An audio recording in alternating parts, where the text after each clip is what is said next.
Welcome back. I'm Gila Ross, author of Living Beautifully and host of the Power Up podcast, where we share short, relatable ideas to impact and upgrade your everyday life. Challenges. We're going to start by looking at the Hebrew of it, because a lot of times the Hebrew word teaches us a lot about the concept. Now, here's the fascinating thing about a text. Does anyone know what the Hebrew word for challenge is? Would it be nisaeon? Excellent. It's written right there. It's written right Did there. I pronounce it correctly? You Nisaeon? even pronounced it correctly. Well done. Now, here's the fascinating thing about nisaeon. Nisaeon shares a root with a different word called nes.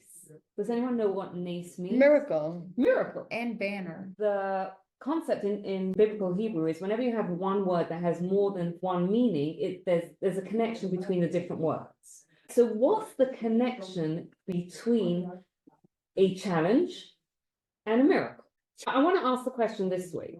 If a challenge is related to a miracle, is a challenge something that is possible for you to do or not? Yes. So if it's possible, where's the miracle? Now, if you're going to say to me, well, then, no, it's not. But why would God give us something that's not possible? Because he intervenes.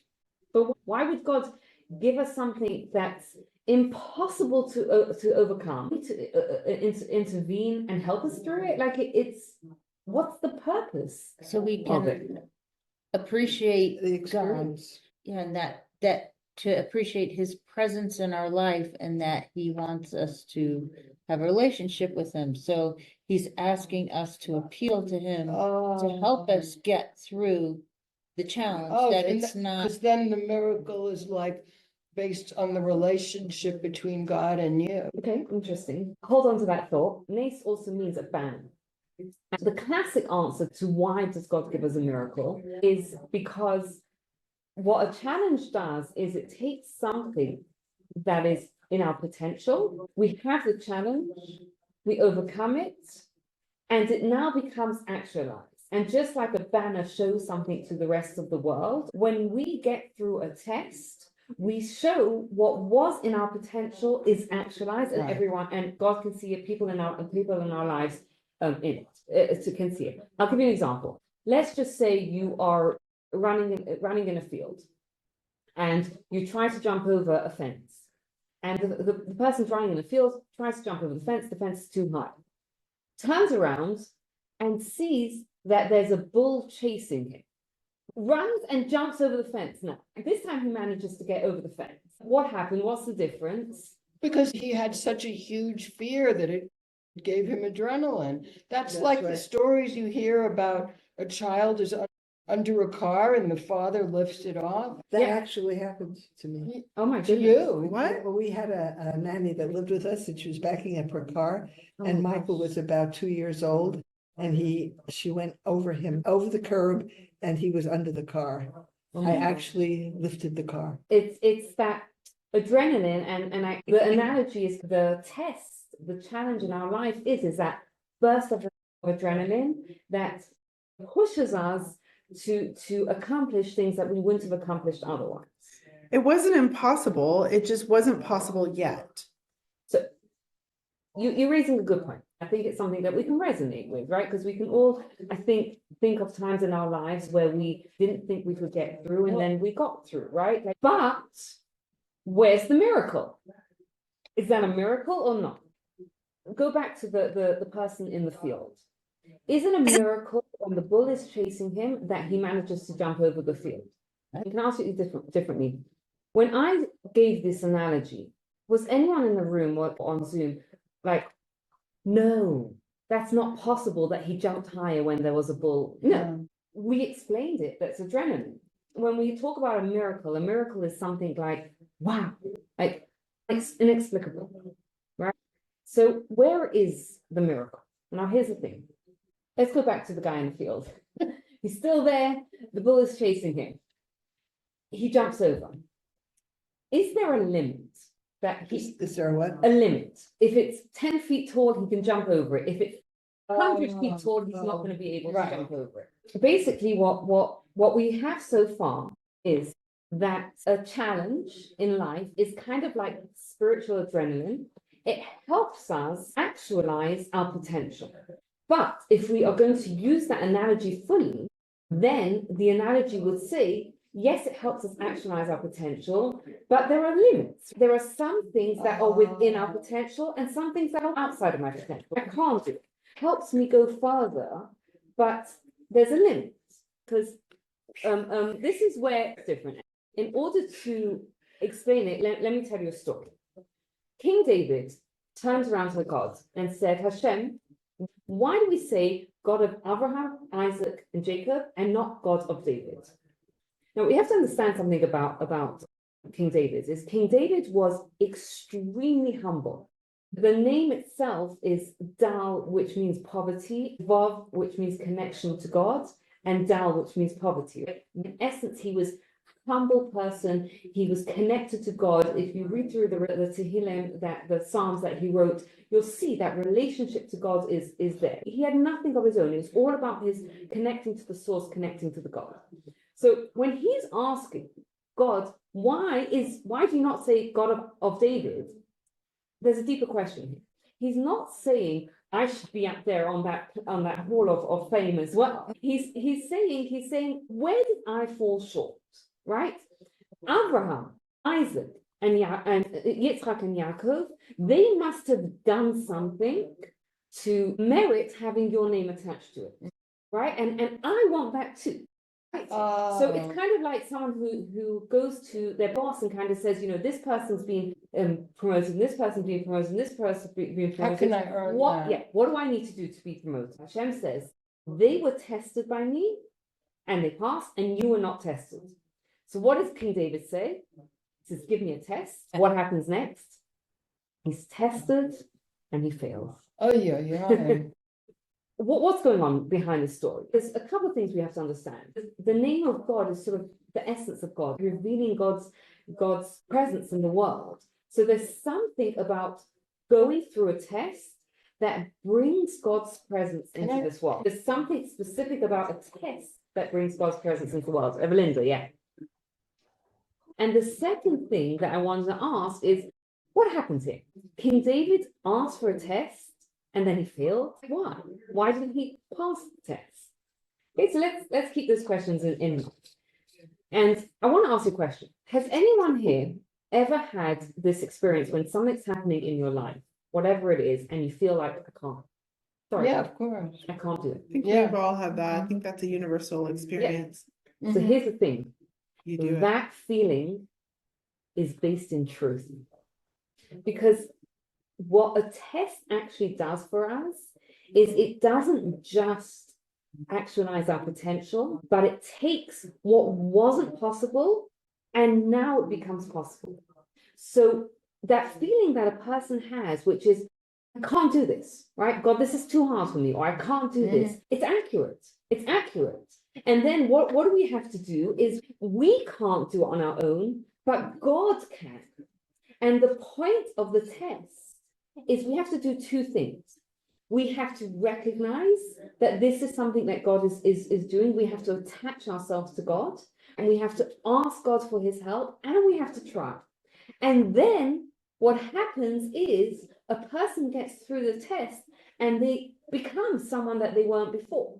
And oftentimes you'll turn around to someone and you'll say to them, how did you get through that? And what do they answer? I don't know. I don't know. Why? Because this is what's going on. It's not that this was my potential beforehand and the test helped me get it over. It's different than that person who's running from the bull, right? He's got his limit, whether it's 15 feet or 20 feet, whatever it is, there is a limit, right? And 100 feet, he can't jump over that.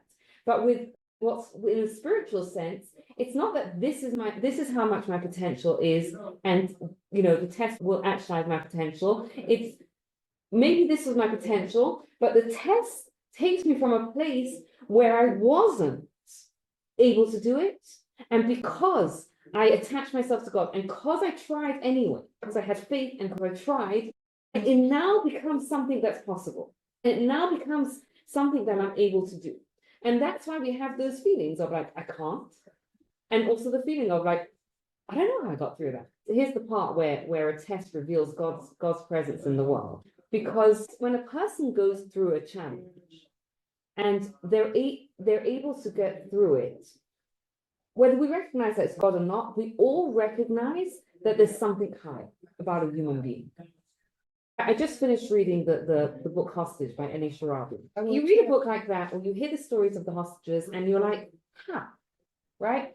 And It's a miracle they survived. It's a miracle that yeah. they survived, and it's also, we recognize that there is something higher, right? It shows us that there is a God, because if it wasn't possible for me to do it, if I can't, and then I do it, so who did it?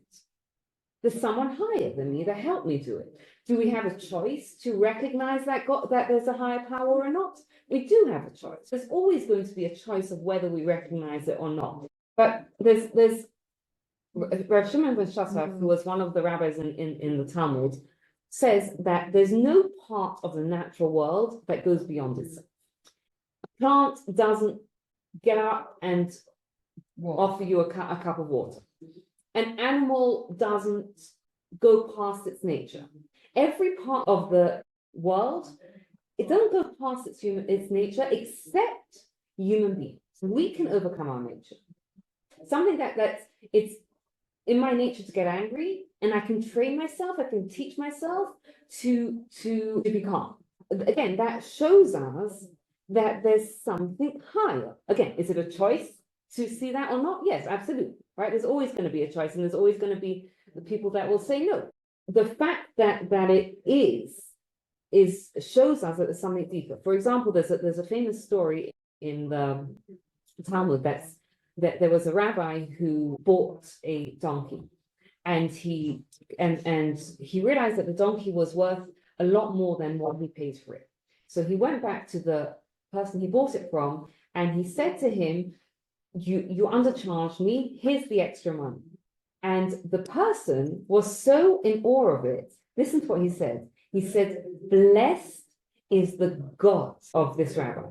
He didn't say, blessed are you. He recognized that someone, it was the God in him. Someone who is able to overcome, we all as human beings have greed and want to keep things to ourselves and are selfish. But someone who is able to overcome that, it's because they attach themselves to a higher purpose, which is God. It's a value system. That's the element that the test reveals to the world, because, and in our life, if you think about it, like if I couldn't do it on my own, then who's helping me? Questions? Yeah. Why do certain people get the help and others don't? If you think about the miracle of the hostages surviving, why not the Beavis children? It's an excellent question. Firstly, God has a plan for everything, right? I don't know why God had a plan for some hostages not to survive and for some to survive. Sure. Right? And if we bring it back to our lives, there are moments in our lives where we feel like I can't, and there are moments in our lives that we look back and like, wow, I don't know how I did that. And oftentimes that I can't, right? Or we're looking and we're saying like, where is God? Is in middle. Maybe in 10 years, maybe in 20 years, we're going to turn around and be able to say, oh my gosh, how did I get through that? Yeah. Right? So there's a plan, and sometimes you just got to have a bit more patience, or a lot more patience to do it. Sorry? I'll give you a few examples, right? nisaeon talks about it. It says that the beginning is work, but the end is a gift. What does it mean? It means that in the beginning, you have to put in a lot of effort. It's hard, it's hard, it's hard. But this is the wording it says. It says the end is a gift. It doesn't say the end is the result of it. The end is a gift. And we see this somewhere else as well. Right? The Talmud says that if someone tells you, Yogati or Masasi, I looked and I found, believe them. If someone says, I didn't look and I found, don't believe them. If someone says, I looked and I didn't find, don't believe them. If someone says, Yogati or Masasi, I looked and I found, like I put in the effort and I achieved it, believe them. Now, what's fascinating is the word matsasi comes from the same word, and you might know this word, as matsia. Does anyone know what mitzia is? Bargain. A bargain. What's a Yes, bargain? it's, you get something for less than you think it's worth, Like a less than Costco. it's worth, yeah.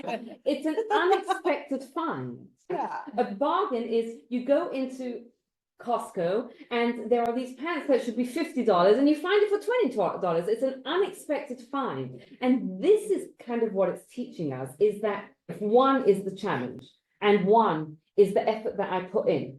It should equal 2, but that's not what happens. Sometimes it equals 5, sometimes it equals 10. So we're saying that the effort that we put in can result in transcendence, in something greater than what we thought it was. And if I can borrow your example, the kid is under the car. You expect to be able to lift, I don't know, half a car, and you're able to lift a whole car. Why? Because you put in the effort, and then sort of God carries you across. And it happens in our spiritual life as well, right? Sometimes we say, I'm going to do X, Y, Z. Or I'm going to try and do X, Y, Z. And we try. And the result is greater than the effort that we put in. And that's where the miracle is. The miracle is that it was not possible for you beforehand. You felt like that was an accurate feeling. And then you connected to God and you try and you put in the effort and it becomes something. We have to understand that the world we live in right now is a world where God is very hidden. Mhm. So you're going to see that people that have a God in their life and people that don't have a God in their life are going to look similar. Because if everyone that had a God in their life was so much more successful than anyone that didn't have a God in their life, like, big deal. Everyone would believe then. It's a free choice to believe. And I don't know how to do this. I can't do this, and then we put in the effort. The result is not just that I was wrong, I couldn't do it. The result was you were right and it's miraculous. And you did that. If I ask you, what's our potential as a human being? Who knows? Yeah. It's limitless. Why? It's an Because enigma. of this idea. It's limitless because we're tested and I can't, and then we do. Right? And it's transcendent.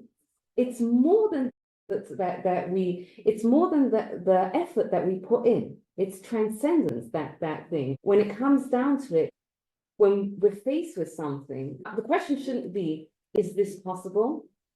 The question should be, is it necessary? Because if it's necessary, I'll do it. Possible, we'll leave that up to God. Is something possible or not? I don't know. But if it's necessary, let you go do the steps, and then God is gonna provide the results. And to go back to your question, sometimes the results of when we talk about transcendence is we become someone who we weren't before. Whatever it is, right? Resilience that we didn't have before, empathy that we didn't have before, whatever it is, right? That in itself is transcendence. And that is huge in Judaism and spirituality. The work of personal development is huge. It's also who we become in the process. Let's try and sum up, because we still have one question that's left unanswered. So we now understand where the miracle is, right? Why an nisaeon, a challenge, is related to what a miracle is, because when a person overcomes a challenge, that is miraculous. It is miraculous that someone does it. And I think we don't necessarily articulate it so much, but we do notice it. For example, we finished reading a book by Costage and like, how could someone get through something like that, right? We recognize that this is too hard for you. Like the people right? who survived the Holocaust. Yes, like the resilience is it speaks Beyond human yeah. nature. So there's Beyond even if we don't even if we never thought about it before, but when we think about it now, it is miraculous because we have that feeling of I can't. And that's actually accurate. And then when we get through it, we look back and how did you do it? I don't know. Right? We can't articulate it. So that's where the miracle is. Why did David ask for a test and fail? The Gemara discusses the story. Discusses the story of David and Bathsheba. And the Talmud asks, where was his mistake? Where was his error? You know what the Talmud says, what his error was, what his mistake was? It says his error was that he asked for a test. exactly. Why? What's so wrong about asking for a test? Why was he comparing himself with the others? Because he wanted to get to them. He wanted to get to that level. What's wrong with asking for a test? If test is what makes us greater, what's wrong with it? Here's what's wrong with it. Nobody asks for a test that they think they're going to fail. And the nature of a true test is it tests us to the point where we feel like we're going to fail. And there was this minute aspect of arrogance in King David's request, like, okay, test me. Yeah, it tests. I can soar too. Yeah, I can do it. And a true test takes us to the point where we feel like I can't, where we feel like it's not possible. And that's and the point of that is to teach us that we cannot do it on our own. We need God in our life. Are we going to get the message? Not necessarily. But that's the point of the message, is to get us to the point where we feel like I can't. So if I can't do it on my own, who should I turn to? So, but what was the mistake of David then? Because he asked to be tested. We have to understand that King David was on a very high level. So we're talking about like a minute failure. For most of us, every day in the prayers we say, "V'lo al yedei nisaeon," do not put us through a challenge. Life is full of challenges. Why are we praying for no challenges? Because a challenge tests us to the point where we feel like I can't. Well, I cannot do this on my own. What it should do to us, if I can't do it on my own, I've got to turn to God. I've still got to try, but I've got to turn to God and ask God to help me. So did David not turn to God? Is that what it is? He did turn to God, but his mistake was that he asked for a test, because had he really recognized that I cannot do this on my own, he would never have asked for a test. Oh, gotcha, right? gotcha. Like if he would have recognized I can't do this on my own, he would never ask for a test. Okay. Right? So there was a tiny bit of it that felt like, test me, I can get through it. And the whole point of a test is that we get to that point that it teaches us you can't do it on your own. You've got to bring God into your life. And then when a person does that two-step process, that they connect to God and they try, the result of it is transcendence, right? The result of it is we become more than we were before. Any questions from anyone? This will be a discussion for another time. We Jews have been tested for 5,000 years. We were tested today when the Democratic Socialists of America are calling for our death, won many races. I don't understand why God keeps testing us. So I understand the fact that Israel survives is a miracle in itself, a tiny group of people in a sea of billions. But this testing is getting hard. And you're raising a very good point. And I want to say something. I want to make a differentiation. One of the age-old topics, philosophical topics that people grappled with throughout the years, including Moses, was why do bad things happen to good people, right? We've grappled with this question throughout our ages. And in fact, what God told Moses is, you can't understand it. You'll only be able to understand it in hindsight. Maybe 20 years later, you can understand it, maybe not in this lifetime. But there is that part that we don't understand why it is. And there's 8 different suggested reasons that is given of why bad things happen. One of those reasons is a challenge.